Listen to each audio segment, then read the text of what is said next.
allowed to laugh as the show starts. I think we should start more of the shows with like that fake laughter. Like 1, 2, 3. All right. Hello and welcome, everybody. So pumped to be here today. You are listening to AM 1160 The Quest, Atlanta's Catholic Radio. This is episode number 35. That's an honest guess. Something like that? That's a good number. Yeah, of Honest to God. We're going to be talking about Advent today, but before we do that, let's open, as we should all things, with prayer. Who wants to lead us? You got it, Emma. Okay. We're ready when you are. In the name of the Father, and of the Son, and of the Holy Spirit. Come, Holy Spirit.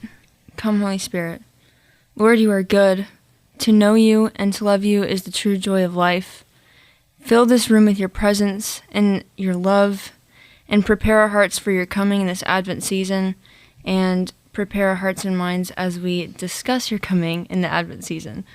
And Lord, we ask you to bring your peace to this world and heal it in all the ways it needs to be healed in this Christmas season. Amen. Amen. Father, Son, and the Holy Spirit. It's a killer. Man, Emma, that was like really good. No. That was You're too kind. that was top tier. Top notch. I don't know if it was to hear, but it was close. Maybe not to hear. I keep going back to Tahir. Did you hear Tahir? I don't know. There's a guy. Tahir's a name of a guy who was on the show, and he's a Byzantine, right, Catholic, like show notes Hannah over there today, and he rocked the prayer with the most beautiful, That's amazing. you've ever heard. So it was awesome. What's your Catholic superpower? But we are not here to talk about prayer today. We are here to talk about Advent. I assume it's going to be airing around Advent, right? Like, I mean, we're in Advent right now. Should be. In the real world. Yep. But, so let's dive into it. But first, we got all veterans except for Emma. So Emma, you're up. You gotta give us 5 things, 5 good things. Okay, I've thought these through. So I don't know if this counts if it's too boring, but I'm about to turn 20. Too boring. Too boring. Okay, I have more. a replacement. All right, good. Okay. I once accidentally got poisoned. That's way better. Okay. Chick-fil-A is one of my basic food groups, so Okay, there's that. all right. I've seen Lord of the Rings 57 times. Nice. That's an wow. exact number. The trilogy? Yes, 57 times? the trilogy. Killer. And then I know how to string tennis rackets. Okay. And then I am a psychology major because I want to be. So there you go. Nice. Cool. See, I never would have thought it was because you didn't want to be until No. you said that, and now I kind of feel like maybe you're being forced to be. No. Blink twice if you don't want to explain be a this psychology major. You already saw you blink once. All right, I think it's legit. All right, Kenzie, you're up. Give us one more. A fun fact. I am missing a baby tooth. Well, And what? We're all missing. I mean, sorry, baby a grown-up teeth. tooth. A grown-up tooth. Could you elaborate? I'm missing all my baby teeth. Okay, yes, I'm missing a grown-up tooth. So I still have one of my baby teeth, is what I meant to say. It's still there? It's still Yeah. there? Then No it's not a way. baby That's tooth. whack. Well, it's a baby tooth, but there's no grown-up tooth underneath it, so it's So it like just hung It's out just forever? stayed? yeah. But they have Just to go in and take it out and do an implant and Don't let stuff. them take it out. Why? What's I wrong don't with know. it? They're supposed to. It apparently has like 0 roots, and they're like it's gonna fall out at some point. But what's funny cool. is my twin brother, 2 of his baby teeth like fused together when they came up, so it looked like one giant tooth. And then he had 2 grown-up teeth come out. So they joked around that he stole one of my grown-up teeth. That's awesome. Yeah, That's Was your freaky. brother That's on here? weird. Didn't we have your brother on the air once? we did. Don't tell me his name because I didn't get it and I don't want to know it ever. I want him always to be Mackenzie's brother. Yeah. I think that'd be cool. Annabelle Glockner. On that No last names. on that tooth trend, on Monday I got my wisdom teeth out and I only had 3. Nice. Did you were you on a lot of drugs? Yeah, I got knocked out and then I woke up and I was seeing double and I was like, whoa. It was Who crazy. drove you home? My dad. Did he record you at all? No, I took a lot of selfies if you want to see one of those. She also FaceTimed me like 3 I times. did. Oh, while she was like high on dentist drugs? I cried. Yeah, I got that. I cried Oh 3 my different gosh. times. Can we Nice. post one of your selfies of you on Yeah, drugs please, on right our Do that on the Instagram. Right now? Maybe. We need to do that. I It's did the gonna- jumping jacks immediately after surgery. I was like, Yeah, why not? yeah, Because I obviously. wanted to prove that I could do Who it. wouldn't? Yeah. And then I cried 3 different times. I think one time I was on the FaceTime with Kenzie, and Kenzie told me I didn't have any wisdom left because they took my wisdom teeth out, and I started crying because I got really sad. That is sad. I didn't say you didn't have wisdom. I was like, how do you feel? Well, I guess I did. Yeah, and then Like, how do and you then I feel? started crying because the nurse was really nice, and I was like, she was so nice. And then to later me. she called her mean. The Same Well, nurse. she told me I had chapped lips, and I didn't. That is mean. That is mean. I hate it when people tell me objectively true things. Yeah. Then she gave me chapstick, which was nice. It was like redeeming. That's cool. Anyways, enough about me. The next time, if any of you ever get your wisdom teeth out again, we'll make this happen. Yeah, they grow back. I will make sure that you get a ride straight from the dentist's office to this studio, and we will have an honest to God with you. That would be out of your incredible. brain. I may just have to get my wisdom teeth out to make that happen. Let's all get teeth pulled. Can we make a pact? When are we recording again? It's a couple Same weeks. day. Couple weeks. Getting the Yeah. teeth pulled, let's just all get put under anesthesia and wake up at the same time. Tune in next week for mean, laughing gas. I feel like if we're just recreationally using drugs, that's not okay. But what if we all are missing a tooth? Well, we it's don't for know which business one? purposes. That would be fun. Yeah, we're all going to get a tooth pulled. We don't get to know which one, and then we find out on air. And we all wake up together. Okay, great. Okay, this is good. Great. I think it's your turn for So scared. for a fun fact. I don't think I want to do that. Okay, mine has nothing to do with teeth. Dang it. Unfortunately, I guess. But I've recently tried to pick up painting, which is really frustrating because it never does what I want it to do. But a pencil does, but a paintbrush does not. Did you go to our Bob Ross night at No, Christ Redeemer that Youth Group sounds really last fun, year? though. Were you there? I wasn't there. It was a blast. It was one so of the much fun. best We had youth ministry we had a things lot of fun. ever. We just watched Bob You Ross. did a tutorial? And then we did a Bob Ross show, and Yeah. we all had like little canvases and paint. And so most I of it love was that. just like us yelling at everybody yelling at me to Slow pause down, it yeah. so that they could finish the That's so fun. crude drawing Yeah. that they were doing. And most people would get serious enough to be interesting. Yeah. Ben gave me one of the best compliments I've ever got in my life when you told me that mine was the best bad one. Oh. Yeah. Oh, that's nice. Big shout out to Campbell and Camden and some of the other people there who did incredibly impressive Incredible jobs. Bob Like, Ross honestly, paintings. really Yeah. good. Yeah. So anyway, on the topic of Bob Ross, he was alive during many Advents. So let's talk about Advent because that's what the show's on today. pet squirrel, but Did he? yeah, he did. And an It afro. was in his pocket. That I'm sorry, back to probably Advent. survived at least one Advent. At least one. Which oh my goodness, that's a perfect segue. We're right back to Advent again. so I do want to talk a little bit about Advent because I feel like Advent is sort of like the redheaded stepchild. No offense, Ben, of holidays, right? I mean, that's not Yeah. offensive. That's a pretty normal Yeah. point, isn't it? Okay, good. But no, it's you've got your Christmas, you've got your Easter, and then you've got your Lent, which is like feels like Easter Advent, but it's not. But everybody like gives something up, and we have all these stories about Lent and what we're doing for Lent. And I feel like Advent a lot of times sort of gets pushed to the side and left behind with all of these other cool celebrations and cool times of preparation that we do during the liturgical year. So we're going to talk in particular today about how we celebrate Advent. But first, I want to talk about what it is. So, what is it? Grace Givens? No last names. Oh, no last name. Sorry. Okay, so when I heard I was going to be on this episode, I was thinking, I got like flashbacks to like 5th grade Latin class where I was like, oh, I know the root to that word. Super nerd alert moment. But Advent like comes from the verb venire, which is to come. So it's really just a time to prepare for the coming of Christ. And Annie mentioned earlier, that Advent can be a really unique season where we're not just like reminiscing whenever Christ came, when he came like as a baby in a manger, but now we can like prepare for like Christ to come again, like into our hearts and into our lives. And it can be a really good time to kind of refocus our life. So it is like a mini Lent. Yeah. Is it? I mean, should it be? I mean, I think it's a real question. we use the same colors in the church, right? Purple. Right. Isn't that purple is to prepare? I think I learned that. Isn't repent? Oh, I don't know. Actually don't But I know. guess, but to prepare, you'd want to repent because, you know, Nice. that would be, wow, yeah. Go to just gonna fuse confession. We're drawing nice, all clean sorts of slate. conclusions here on Honest to God that may or may not be liturgically true. No, I like that. I think that makes a whole Yeah. lot of sense. So the root of Advent is prepare, to prepare? To come. The word. To come. Yeah. To come, right. So we're preparing for the coming of what? Jesus Yeah. Christ. Yeah. Yeah. Okay, cool. Other than Advent wreaths, because okay, I'm gonna make myself seem like a bad Catholic parent. Here's how we celebrate Advent in my house. We have calendars with little chocolates behind every day, and then sometimes we light some candles around our dinner table, and that's it.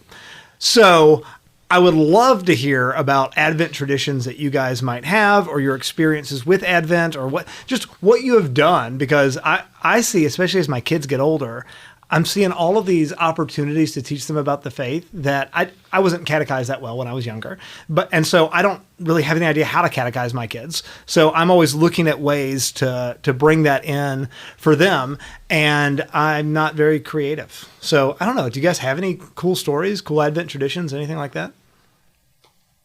You go, Annabelle. I was talking to Emma, and Emma actually did the same thing with her family.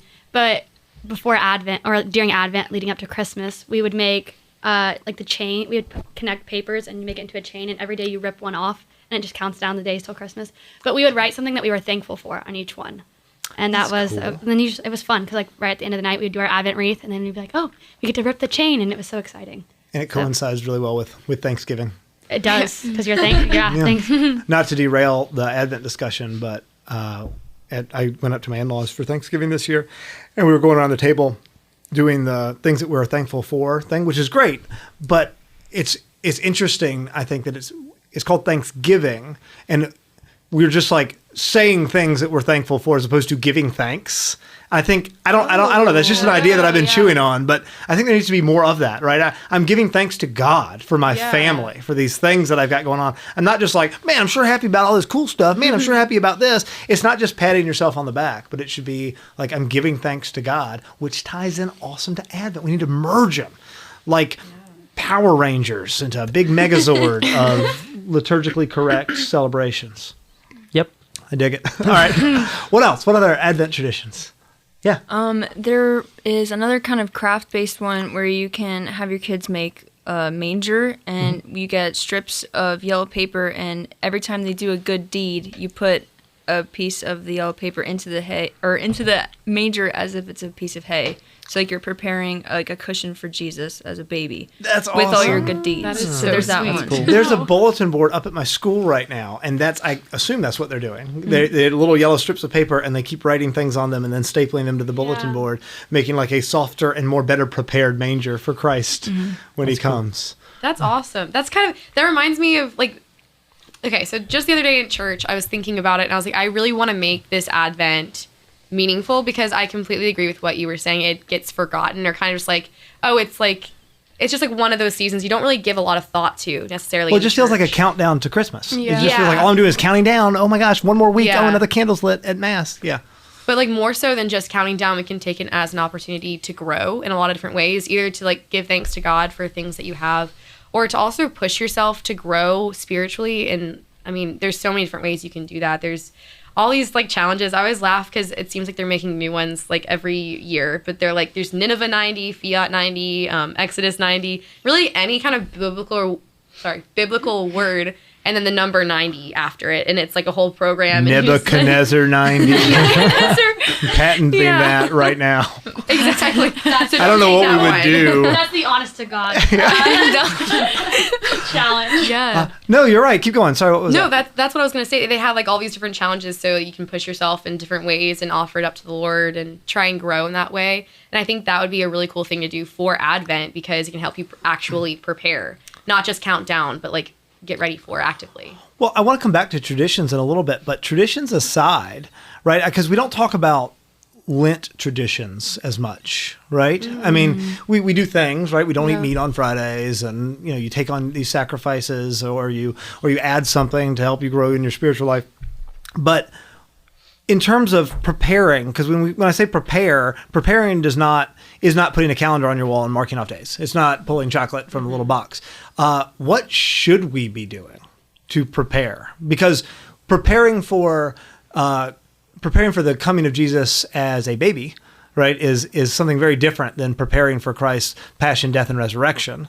And I understand sort of the darkness of Lent and how that's a good thing, almost like, oh, it's depressing and the statues are covered and I'm denying myself physically all of these things. And now, oh my goodness, it's Easter and everything's exciting again.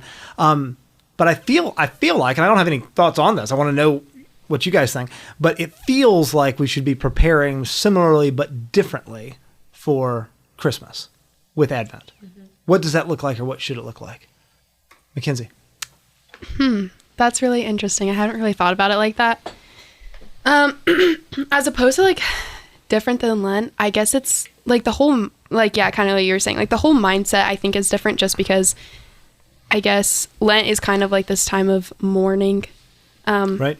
And then I guess Advent more focuses on like hope of like the coming of Christ. And so I think that maybe just, I mean, I would say looking inward and being like, okay, what are the things that I'm struggling with? Maybe with like specifically with hope. Like, okay, what am I like, am I being, I don't know, just like sad all the time and not looking at like the positives in life. I feel like, or yeah, just like looking at yourself and being like, okay, what am I struggling with right now? And then what would help me, I guess, best. I guess you can also kind of act as if like Jesus is coming, like his second coming is then, and kind of like what we were talking about. Yeah, you said a little bit about that before we got on air, but I didn't quite understand it. If you can flesh it out. Grayson, yeah, we were talking about that earlier, so I don't know if you want to explain because I actually was not the one who brought it up. Annie brought it up. Okay. We'll keep passing the mic.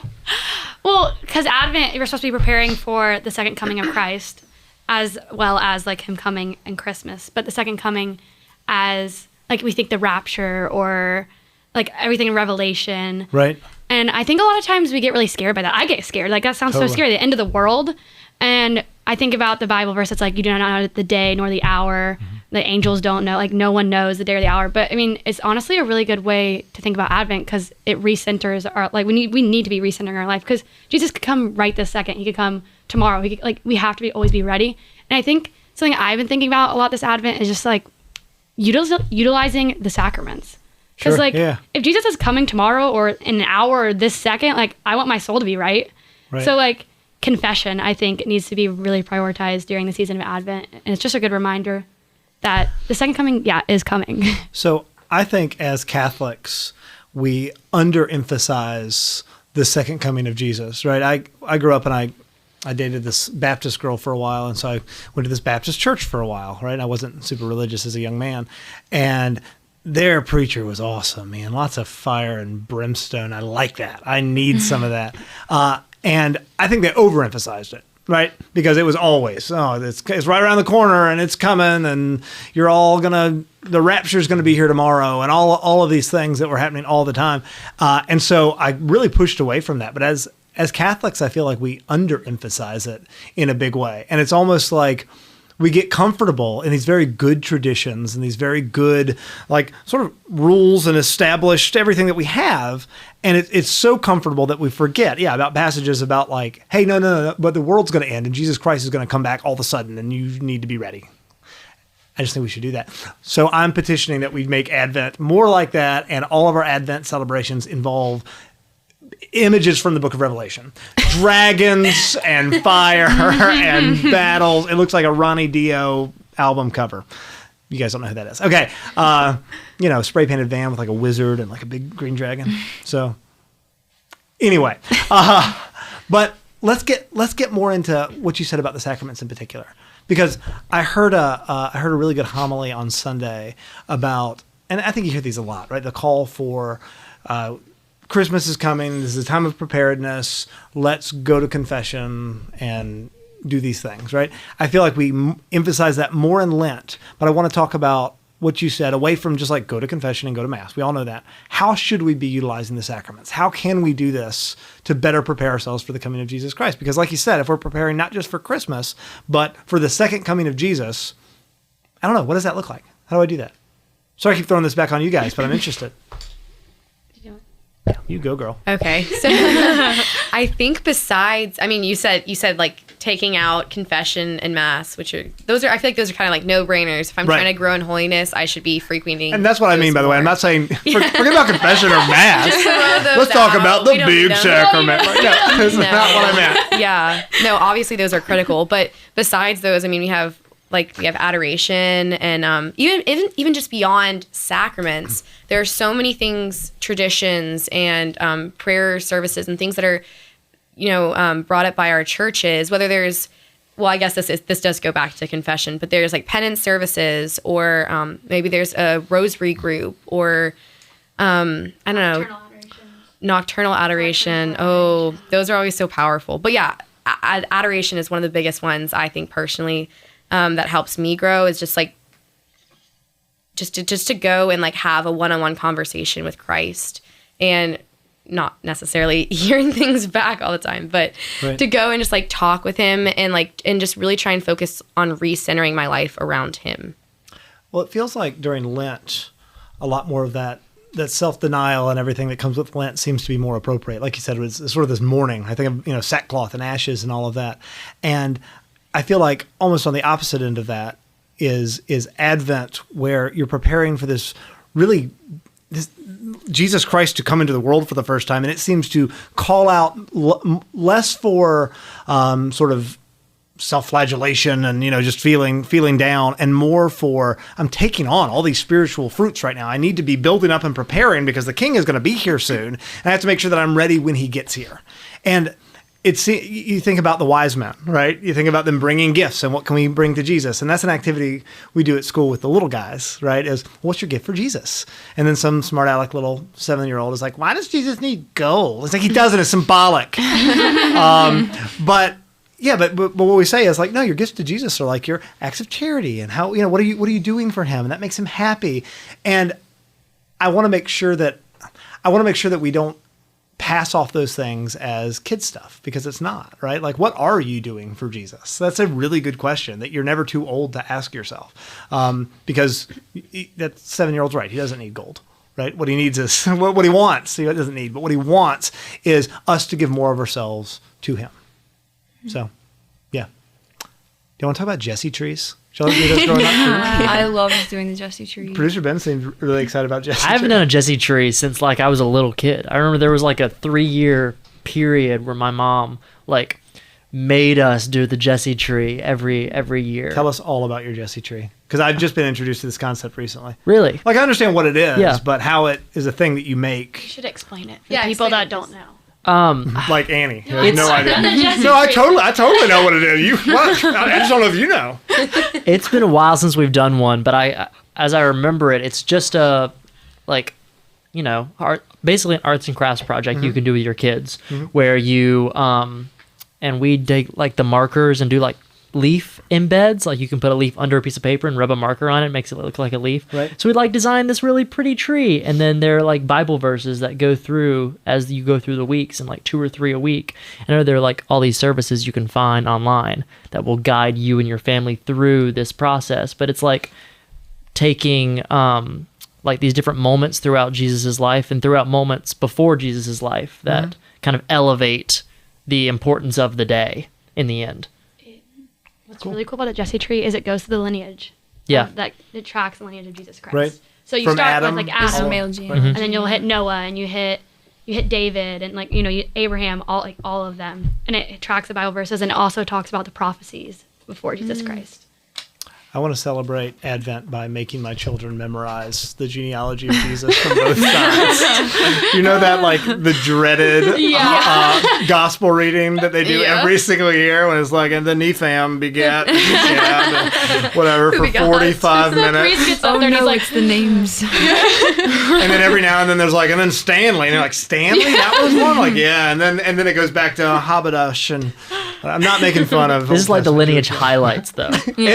What's that? It's a highlight reel of the lineage. It's not just all the people boring you know. stuff. Yeah. It's David, I know that guy. I know every now and then one pops up. It's oh yeah, from the thing, from the Bible. Yeah. It's What were you gonna say, Emma?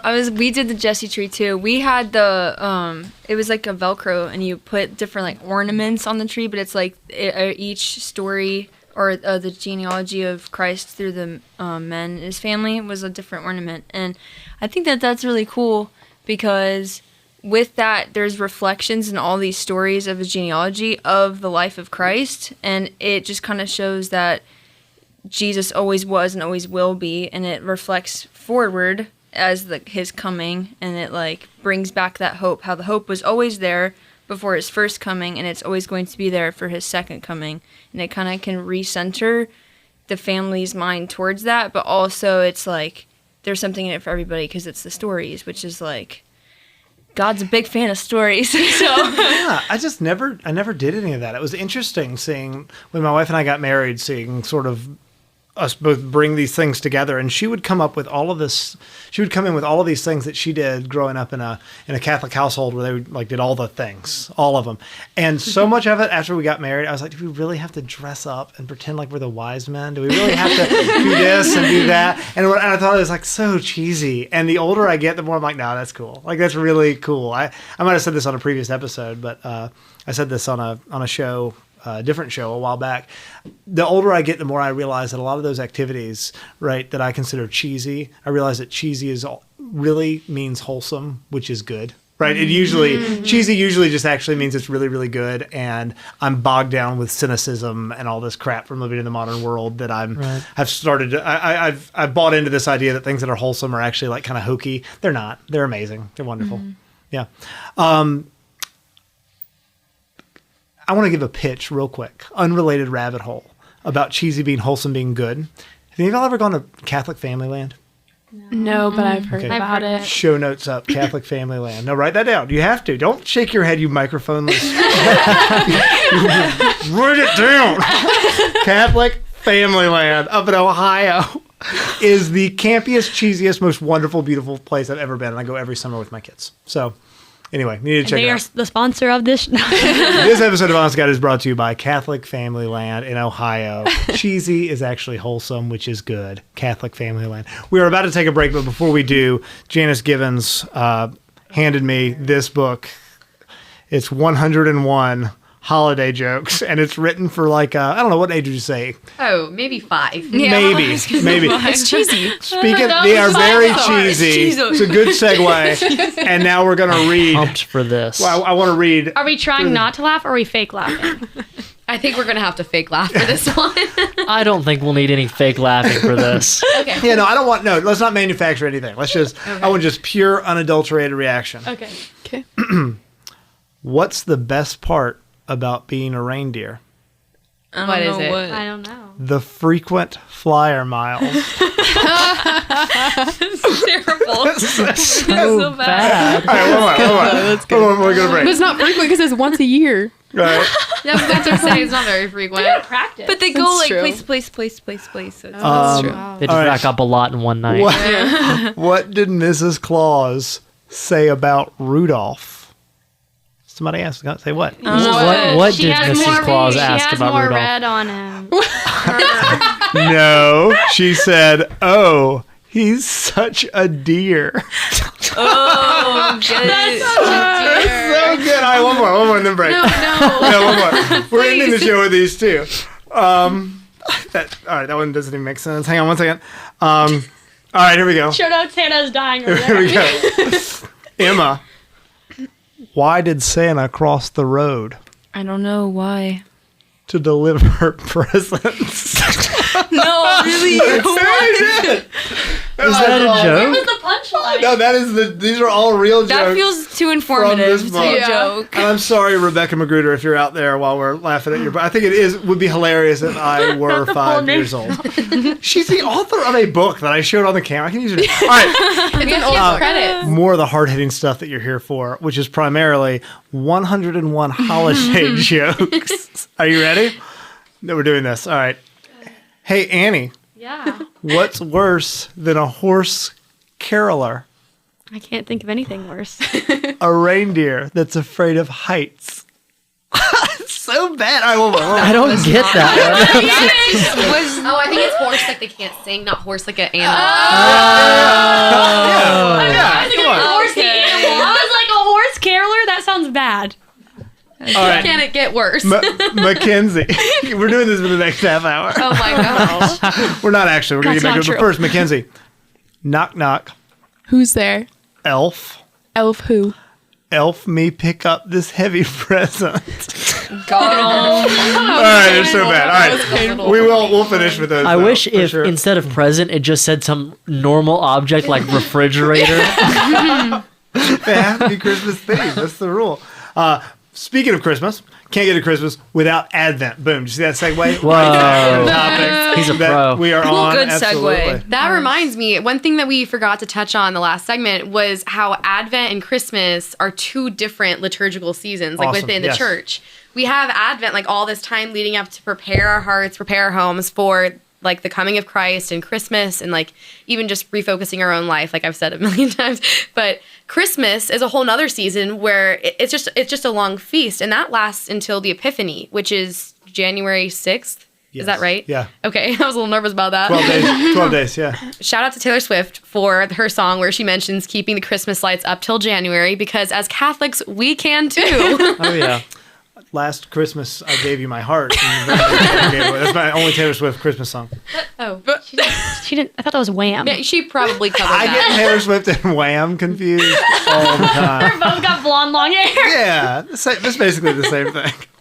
This episode is brought to you by Taylor Swift And Wham. and Wham. Their duo album for the holidays this year called a Whammy Swift Christmas. I don't know. I got nothing. That was as bad as Swiftly that Wham. joke. Swiftly Wham Christmas. Swiftly wham. There Yeah. you go. So wait, well let's dig into that a little bit more, Grace. You said Advent and Christmas are different. Tell me how. Tell me more about how. I think it's really easy to get swept up in like the commercialism of the holiday season. And so immediately after Thanksgiving, sometimes before people start putting up like Christmas decorations and listening to Christmas music, which is fun. Like everyone has their own traditions, but like within the church, we have an opportunity to kind of like take it slow. And one of my, I guess it was a homily I heard recently. Yeah, that's what it was. It was a homily recently where the priest was saying that, you know, it's great if we have all these things, like, sure, put up a Christmas tree, whatever. But if you want to kind of like really stress and emphasize that like preparing like for Christ, like block by block is like 1 week you buy the tree. The next week you put it up. After that, you can put on some lights, but like maybe you don't turn them on yet. And like just like really lean into like the anticipation of Christ.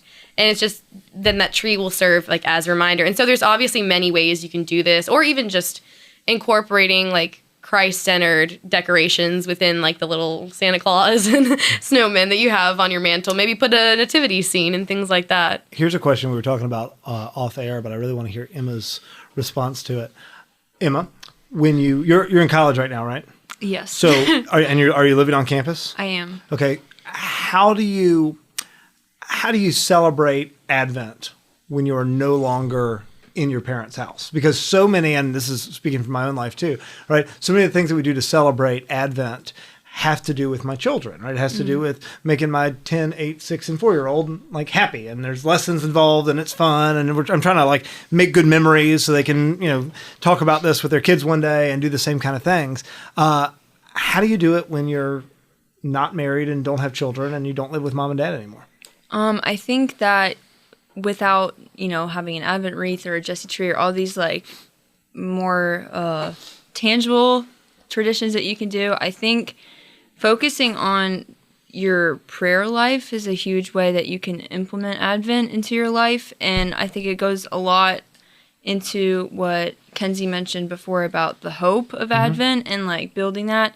And a lot of that can come from giving thanks and doing things in your spiritual life, like certain novenas or like prayerful preparations for Advent season. I think that that's something that you can do. Also, the community around you, wherever you are, finding a good community that you guys can celebrate together. I think that's huge. And I think it's a big spiritual and mental preparation, because as what you were saying way back in the beginning about the giving of thanks, I think there's something to the fact that Thanksgiving, the first Thanksgiving was a Catholic Mass, and I think starting that and going straight into Advent and building that up to build that mental hope for the coming of Christ, because God tells us to give thanks in all things, and he doesn't just tell us to do that because you need to do this. He's trying to teach our minds to center our life in him,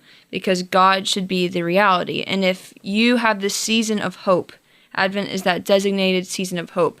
If you center your reality in that hope by like specifically giving thanks for the coming of Christ as a baby and the coming of Christ as his second coming to save all of us, I think that if you center your reality in that hope through your prayer life, especially in what Grace was saying about adoration, I think that's like one of the hugest things you can do, because when God becomes your reality, or that hope, becomes your reality, then it will change how you view not just your life or what you're grateful for, or what you're truly thankful for. It makes all of it turn back to God and preparing your heart for Him. That was so incredibly good. That was really great. Yeah, thank you for that. And you even got to sneak in a reminder that the conquistadors always did it better than the pilgrims. Yeah. Yes. Amen. And Mike, well, she said that the first Thanksgiving was a Catholic mass. Yeah. Totally. Yeah. And that's the thing, is that forgot you said it was giving thanks directly to God in the best way, which is, Eucharist, giving thanks, Thanksgiving. That is how it all started. Totally. And I think that there is a very big, God is really good at tying everything together. And I think that He did that for a reason. And I think, it goes unknown that was the very first Thanksgiving in St. Augustine. Yeah, I was And it was there the first last mass. year, right where they landed. Yeah. No, I missed the first way you were mass. there. I showed up late. No, I was there right where the altar was built and everything Right, now is in that still chapel. right there. Yeah, that tiny Infirmary, little yeah. chapel. Yeah. And I think that is vital. And I think that, I grew up being heard, give thanks in all things. And I was like, oh, that's like a chore. But no, He's trying to be so real with us like children. If you give thanks to me in all things, then you are regulating your mind to God. And that's like daily gratitude is something that is huge. And I think, it's really easy, like you were saying, about people saying what they're thankful for on Thanksgiving. Thanksgiving is this huge, what am I thankful for? But it's, if you daily, not even just in any season of a liturgical year, if you daily think in your prayer life and you give it to God what you are thankful to Him for in that day, it doesn't matter if you had the worst day of your life or the best day of your life or a very mediocre day. There is always something, whether it is some huge major thing that happened or just the way a tree looked. Right. You can give thanks to God, even if God's like, the sunbeam just hit that leaf that way, but you still give Him thanks for it because the sun is His, the leaf is His, the air is His, everything is from God and for God. And I think if you do that, and especially in the time of Advent, and if you are away from a certain community where you can celebrate Advent and prepare with like the wreath or the tree or whatever other traditions you can do with your family, I think if you do that just in your spiritual prayer and your mental life, Sure. it will alter the way you see reality, because your reality becomes God and God's reality. That's awesome. And they are one and the same. Yeah, beat that, guys. What were you going to say? You could eat all the chocolate from your Advent calendar first? That was so good, Emma. No, that was awesome. That was beautiful. And no, you hit the nail on the head, I think, about how it is both different from, say, a Lent or another time of preparation and distinct from the larger sort of Christmas season there. I think that's beautiful, and that's right. Now, you three live in community together in a basement. It's a nice basement. It's a furnished basement. Oh, We have It's very nice. We have our own bathroom and kitchen. We have a couch. It's called the Catahome. The Catahome. And we're doing that whole Catahome Girls episode coming up. I saw that. Yeah. Yeah. What are y'all doing to celebrate Advent? That's a good question. What are we doing to celebrate Advent? Decide right now. We're not really doing anything together But we at the want to. moment. But Yeah. you're going to decide to do something right now. Right after this, We we're going are. to buy a wreath on Amazon. One thing that we do have a wreath. Oh, we do? One thing I was thinking of just while we were preparing for this, and something that I wanted to do personally, and we can definitely do it as a community if you guys want to join me in this. But I mentioned earlier, like Fiat 90, Nineveh 90, and all those things. I want to I've done some of those programs before, so I want to try and incorporate some of those into my Advent to like really push myself to grow. And so one of the things I really want to dive into doing again is making sure I stay steady in morning and night prayer, doing like liturgy of the hours. Cool. Yeah. And one thing that I think I get swept up in is the commercial side of Christmas and like Black Friday deals and, oh, I need to make sure I give this person a gift, or should I make them a gift, or we have to go do all these Christmassy things because it's Christmas time. But I want to make sure I focus on like the actual reason for the season, which is so cliche, but once again, wholesome is good. Right. And going back to like what Emma has been discussing, like the hope, like the true reason is hope. And so we find our hope in Jesus Christ. So the more we can grow closer to Him in this season, like I want to make sure that the time I'm spending like online shopping is not outweighing the time I'm spending like talking with God and trying to grow. So that's something that I'm going to try and do, is really focus on having those 2 times my day like as staples that I string along. And I really do want to incorporate an element of Thanksgiving and like at least naming something concrete that I'm really thankful for that day. And give thanks. Don't just Give name thanks, them. yeah. Actually give thanks to God for those things. during prayer. Right. You should start like a Thanksgiving board or like a Yeah. book, and then we can all write in it. Well, and we were then- going to have, when we first moved in, we were talking about having a Thanksgiving book where everyone who comes and visits, and every day we like write something we're thankful for. That's nice. It just never happened, but and we then were we talking can, about and it. then we can do night prayer and then actually offer thanks to God for those things. That'd be good. It's good. Boom, that's what we're doing. Nice. I love it. So one thing that kind of going back to what Grace said there is like, my brain just went to mush just all of a Sorry. sudden. My microphone just went to mush. Everything's going wrong for producer Ben over here. One thing my family does is we try to set aside time before Advent to get all the like consumerism done and over gotcha. with. Sure. Like my parents are also podcasters. They do a podcast they've been doing for 15, 16 years Shout now. out to Catholic in a small town. Yeah. Yeah, with Mac and with Catherine Mac Barron. and Catherine Barron. Check it out. Producer Sam, my younger brother, does that. So one of their listeners a while back actually designed this booklet that she's put out for free online that you can go and download, and it takes you through like week by week upwards. I think it's 4 weeks before Advent starts, trying to get all your ducks in a row so that when you get to Advent, you have all this time to really take in the season and to enjoy it. But by ducks in a row, do you just mean practical things? Like Yeah. do your Christmas shopping? Pretty much, yeah. Okay, Just cool. figure out all the people that you want to get presents for, get the presents for those people, or buy all the spiritual things that you're going to want to do. Like go ahead and get your Advent candles so you're not rushing the first week of Advent and Right. you don't have any candles to light that first Sunday, and like practical things like that make the Advent season a lot easier to really take the time and effort to make get the importance of it out of Sure. it. Yeah. That's great. No, I think that's awesome. We were talking earlier, just going into the commercialization and everything, how frustrating that is with Christmas. I don't remember who it was. Was it you, Grace, that said Santa's coat? What? No, it was you, Annabelle. yeah. That Santa's coat wasn't even red until. Is that true? Until Coca-Cola? Okay, so I was looking it up. So, Saint Nick, the colors of where he said it in Canterbury. Was he the Bishop of Canterbury? I don't know if I just Saint made Nick that up. was from Myra, modern day Turkey and Asia That's what I Minor. said. Yep. Yep, which is very similar. The Turks and the British, very, But very anyways, similar his peoples, colors yeah. were red and white. Okay. So Saint Nick's was, but the commercialization of Santa Claus. Okay. So he was traditionally wore brown, but Coca-Cola turned it and made it Coca-Cola red, and that's why Santa Claus is red. That's what. But in the movie The Santa Claus with Tim Allen, Santa already was wearing a red coat, and I don't think he had a Coca-Cola sponsorship. No, I'm not. It was a gift from Coke. It's a gift Oh, okay. They supplied. I get it. Yep. No.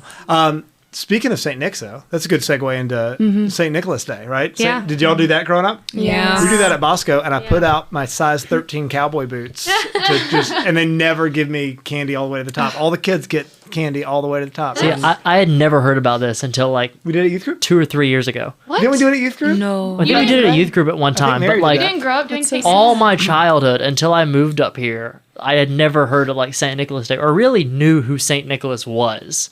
He like all through my punched childhood. Arius in the face, Ben. He's the man. Yeah. But did y'all do that growing up, like at your house? We did. Okay. We didn't do shoes. Our stockings get filled on St. Nick's Day. Oh, we did shoes. Interesting. You do your left shoe, or maybe it's your right. Does it matter I'm gonna which go with shoe? left. Well, it's like like the less dominant usually is like left because you're left hand and all that. Maybe I'm wrong. Do not quote me on that. Emma's being quoted on this. If you've ever left your right shoe out, then you've done something wrong. Okay. Nothing for you. well, None. isn't- Emma Don't get it filled. just said that on Honest to God. Isn't the tradition of stockings, like, doesn't that go back to St. Nicholas and how there's all these legends of him, like, giving to the poor and things, and people, like, there were, like, girls who needed money for their Yeah. weddings or That's There, something? there were Yeah. girls who That's were going to the- have to be like sold into slavery. Or something. They were being. Okay, so maybe we have I- St. Nicholas We in have St. studio Nicholas today. Day at Christ the Redeemer. We do like have all the kids, like, what is it, like the Sunday into before slavery? Yeah. Christmas? No. And then we pay to get them out, like Saint Nick. Like Saint Nick would have done, you know. But we have all the kids like after mass come in and like we have food and everything, and then Saint Nick walks in instead of Santa Claus, and Saint Nick walks in and reads the story of Saint Nicholas and how he saved these like 3 or 4 girls by putting coins in their shoes. Yeah, and you've been Saint Nick a few times. I have. I've been Saint Nick a few times. I took up the mantle from you once you I got left, sick one time, and then you did it, and you just did better than me, I think. and I've so- just done it since then. Yeah. Yeah, no, that's good. That's great. I like that. And it's during Advent, so it works out. Yep. And it's a great way to get tangerines. We always got tangerines in our shoes. Yeah, we the always gold put chocolate tangerines. coins. The gold chocolate There's always coins. the, Yeah, yeah, the the gold gold chocolate chocolate coins coins in the shoe. Yeah. Yep. And so do you think that's where like stockings came from? Because socks are inside of yeah. shoes. They used to so it's- hang them Yeah. on the fireplace to dry them in Right. the winter, and so then he would come and put them in the Interesting. stockings. Because I Okay. still don't see how that would land in the stocking. Well, No, he didn't go through the He would- fireplace. No, I know, but if you dropped it in the fireplace, how would that? No, the story- The did go story that down. I heard, like the story was that he knew of these girls who I guess were being sold into slavery, and but he didn't want that to happen, obviously, because he's a good person, he's a saint and all that. So he was like, okay, I'm gonna give him these gold coins, but he either like. Oh, that's kind of creepy. He either like snuck into their house or something, and he put them in the stockings that were like drying by the fireplace. Okay. oh, okay. Right? So there's, Yeah. you guys know CCC does those like saint movies. Yes. Their saint movie Yes. is that there's a dad and he has debts that he can't pay. And this, I guess, was he Roman? They were Roman, Yeah, maybe. yeah. The Roman guy was like, I'm gonna take all your daughters as your payment if you can't come up with the money overnight. And so Saint Nick hears this and sees them like beat this dad down and say all that, and he just doesn't have the money. And then Saint Nick comes down, or not. Shoot. Okay, he drops the money bags down the fireplace, so they land in the fireplace. Yeah, So there wasn't a okay. stocking. But I think then it became a thing, and maybe then he. Yeah. Makes more I don't sense. know. I'll ask him one day, hopefully. Those Saint movies. Those same movies were always so I good. don't know. Yeah. I don't know what's CCC. All I can see. It's I've never heard of it's the catechism. It's like they Yeah. make saint movies for children. But- And then there's like a part with a horse or something. Does he have a horse he sells? Like his favorite horse in that movie? there could be. I don't know. He was like rich, and then I don't know if that's true, but in the movie, Saint Nick was like super rich, and then he gave all his money away to the poor. I mean, Right. it sounds like something he would do. Do they have have a money to movie give. where he punches Arius in the He doesn't face? punch him in that one, but But he did. That was really cool. Arius Yeah. is going Why around did- denying the divinity of Jesus Christ. That's the Council of Nicaea, right? that's the Arian heresy. Yeah. Is that Jesus is not fully God and fully man? Yeah. Yeah. Yeah, they said that Jesus was like a demigod, sort of, that he was less than God. Incorrect. That is incorrect. Yeah. So, speaking of the Nicene Creed, you made a really good point off air a minute ago. Yeah. I think it was Annie, right? Oh, yeah, going back. about the Nicene Creed in regards to Which- like hope and Yeah. everything. At the end of the Nicene Creed, we say we look forward to the resurrection of life and the second coming, or the Resurrection of the Of dead. dead. And life of the world to life of come. the world to come. Wow, that was so hard for me. It's like we don't say that actually. Annie has never been to mass. I used to sit in church as a kid, and I would say that, and I was like, but I don't look forward to that. Like, that sounds scary and awful, and I'm like, I'm saying something I don't believe. But then, like, the more I looked into it, I'm like, no, I do believe this. Like, we should, as Catholics, look forward to the resurrection life and the wow. dead. It's okay. it's like a Resurrection of the shortened dead. version. You got it. And life of the world to come, because like that is what ultimately we're looking forward to is the second coming. And ultimately, that's what Advent is about, right? And it's hope, not fear. Right. We should be Right. hopeful for Yeah. the second coming as Christians. If our ducks are in a row, we should get all of our ducks should always be in a row, because we never know when Jesus is coming. So it should be a hopeful time, Right. No, I like not that. a fearful time. Oh, that's beautiful.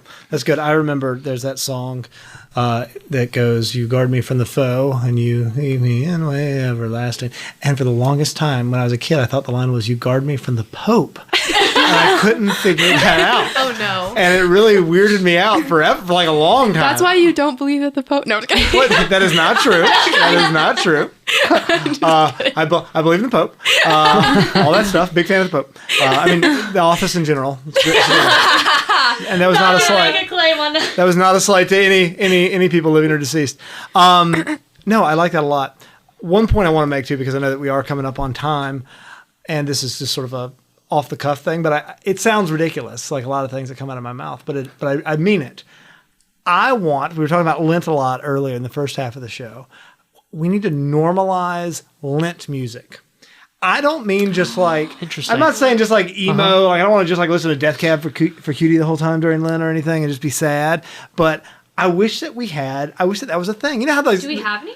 I don't know. There needs to be Lent music. I feel like there's got to be songs. What? The Benedictines of Mary have a album on Spotify, and it's specifically for Lent, and I listen to it year round. It's so good. And it's in the show notes right here. You got it. It is really good, and there's a lot of really, really good things. And one of my favorite songs on that one is it's called "Oh Come and Mourn." So it's like that morning of Advent, and how that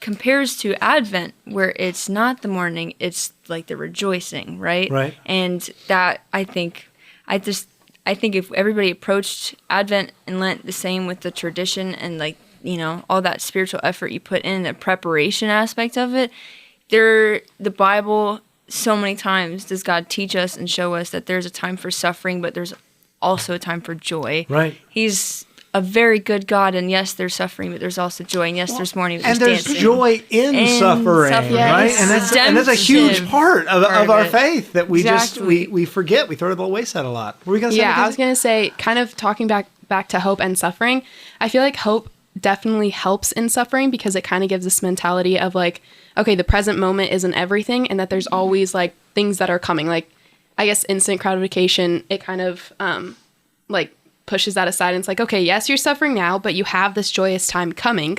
Like there Right. still is something to look forward to, so it can make it easier to suffer in those times when you're hopeful.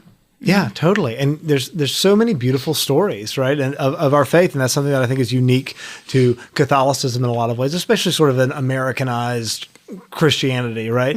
Of the beautiful sufferings of saints that is beautiful because of that hope, right? Isn't it Dante, right, when he enters hell and it says, "Abandon all hope, ye who enter," right? And that is hope, or that is suffering without hope.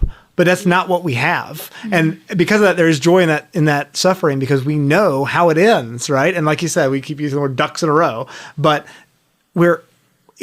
despite all of our suffering, despite all of our heartache, right, the battle has been won, and we have a lot to be joyous about.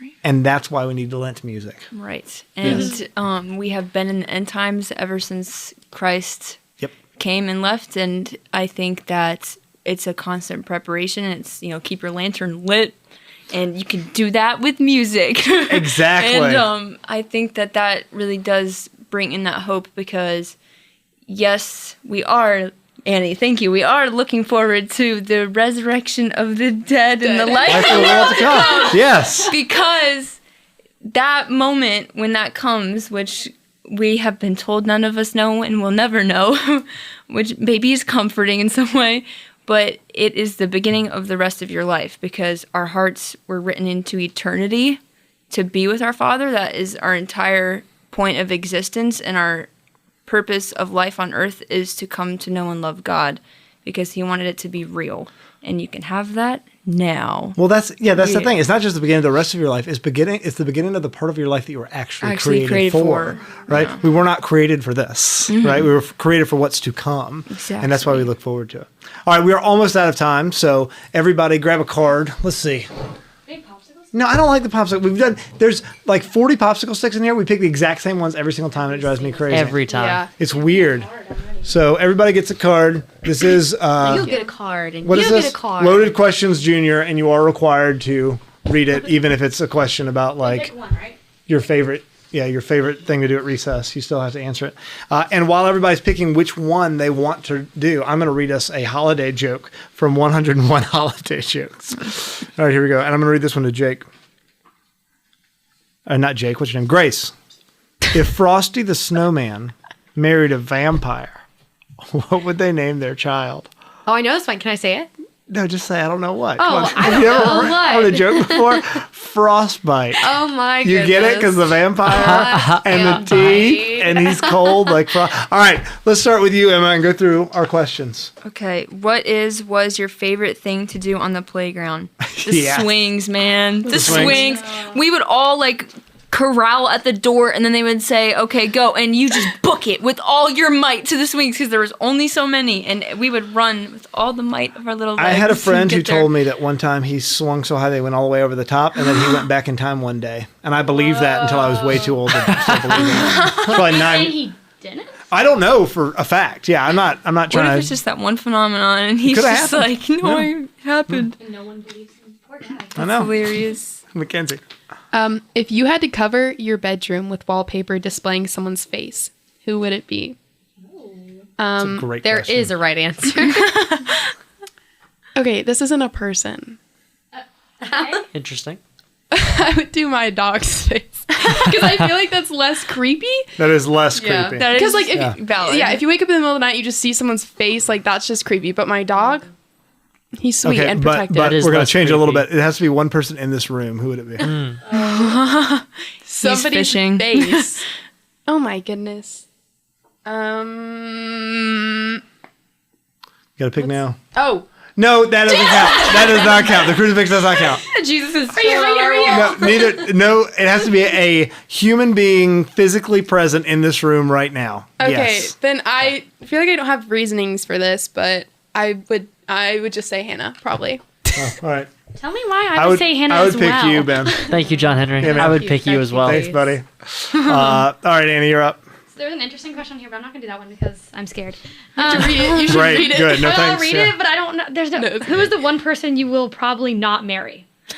That's Oh, bizarre. I mean, there's a lot of those. There's a lot It's of also those. like who for the one person you probably not marry. Probably not. So how about you just go with like Probably. Grace or something? Yeah, you I mean, yeah. probably won't marry her. Anyways, the other question that spoke to me was, what is the best thing about being really short? And as a short person, I don't know. The first thing that came to mind was like, I can stand on the counters of like my kitchen. Like, Oh, that's nice. I just like jump up and I can get the stuff I want. But also, I used to always say, I'm like, it's better to be short than tall because what if you have to fit in a short place and I can fit there, but I can also fit in the tall place. I can fit in multiple. You know, That's true. good. I can go That's a good everywhere. That's I'm good. short. I'm Yeah. travel size. It opens up lots of possibilities. It- and I'm you're like- like condensed. Yeah.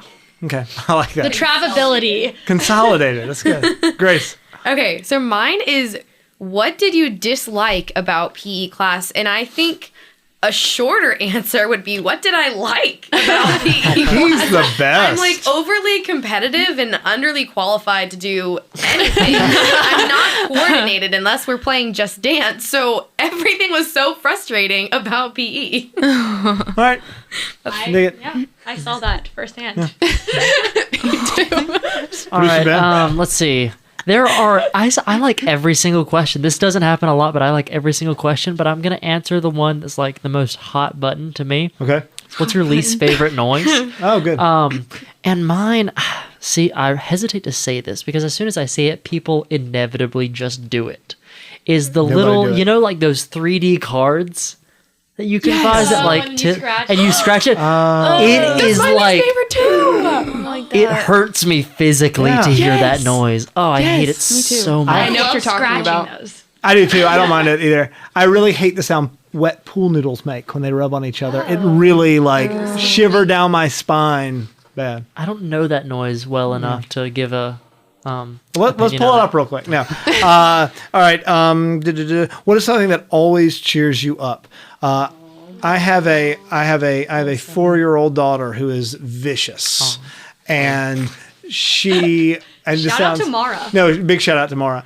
And I love her desperately, but you've met her. She's Yeah, I she's a love tough her. little She's my- girl. I'm a Bulgarian. Seeing her get in fights with and dominate her older siblings always cheers me up. It's a lot of fun to see the anger and tenacity and like 27 pounds of balled up anger. It's a cool thing. Nice. Yeah. Cool. Yeah. All right. So that's all I've got for today. Be sure to like and subscribe. If you're watching us on YouTube, be sure to Greatly subscribe appreciate it. and leave us 5 stars. And they're all telling me to say Smash that like button. Very good. All right, yeah. You are listening to AM 1160, The Quest, Atlanta's Catholic Radio. This is Honest to God. Producer Ben, signing off. over now.